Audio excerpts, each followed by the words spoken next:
The death of George Floyd still serves as a trigger for people around the globe, his murder sparking worldwide protests in the summer of 2020, including right here in Charlotte. It was just very confusing and chaotic. The Charlotte protests reached a tipping point on June 2nd. Chantel Kennedy and Lindsay Curley were among a group of protesters who say they were boxed in by police. Every time I thought that I had gotten a fresh breath, every time I thought that I'd gotten out, gotten free, there was more cops everywhere with bikes and guns and batons. They just chased everybody down this way. There's a line of riot police up there. There's a line of riot police back there. I was thinking, I can't run past you. I can't turn around and run the other way because police are blocking that way. Among the Charlotte-Mecklenburg police officers called in for protest duty was Chad Webster, just as he had been in the past. This time was different for me because it just felt like there was so much more hate. For several weeks, Chad's schedule remained unchanged, 12 hours on, 12 hours off, with no days off. I don't know if it was just a perfect storm, but something in me snapped. And that's a wrap with The Pigs, the Bacon Response Team at Reedy Creek Elementary. We first introduced you to Chad 2 years ago, prior to the George Floyd protests. He and partner Jason Peets were a part of CMPD's Community Coordinator program.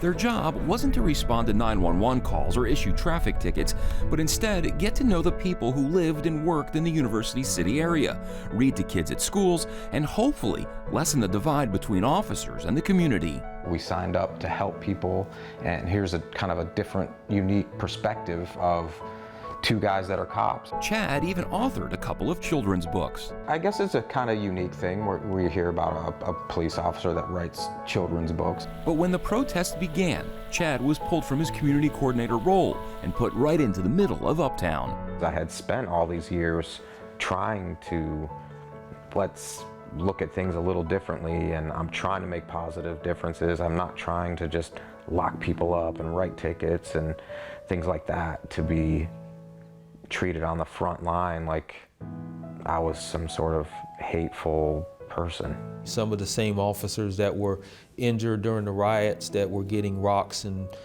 frozen water bottles and fireworks blown up in their face, some of those same officers are the same ones that are out in the communities doing great work, that are helping our youth and steering people on the right path, and that really care about the community. Chad served on the CMPD for just under 20 years. He'd seen unsettling things before, but for whatever reason, he simply couldn't put the emotions of what he experienced this time behind him. I just wasn't mentally right after it happened. It wasn't until a few weeks after the riots that he just was having crazy nightmares and night sweats and panic attacks. I wake up unable to breathe. I'm soaking wet from night sweats.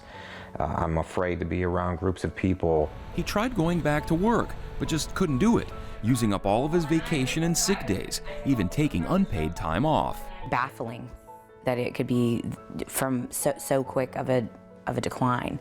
Chantel and Lindsay have had similar experiences. They're part of a class action lawsuit accusing CMPD of willfully trapping and ambushing protesters. We're trapped. They're shooting pepper balls at us. I was having nightmares. I could not sleep with the lights off.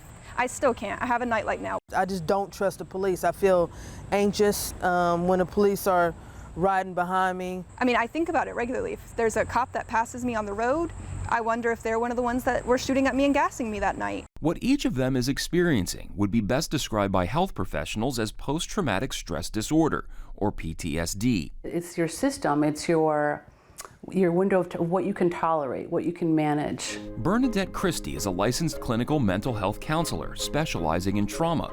She says most people react in one of two ways when a major incident occurs, either by taking it head on or by getting away from it. It's known as fight or flight. It's not the event that creates the trauma, but it's the body's response to the event that creates the trauma. When you have a trauma, you're stuck in fear.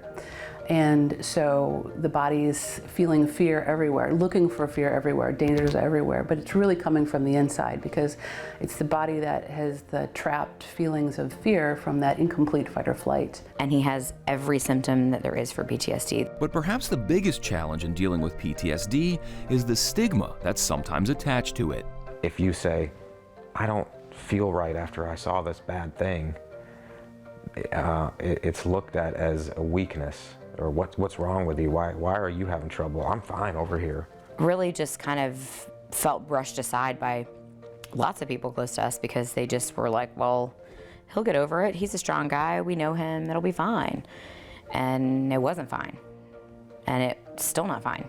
To help heal and eliminate reminders of the past, Chad took an early retirement from the CMPD and has since moved with his family to the beach.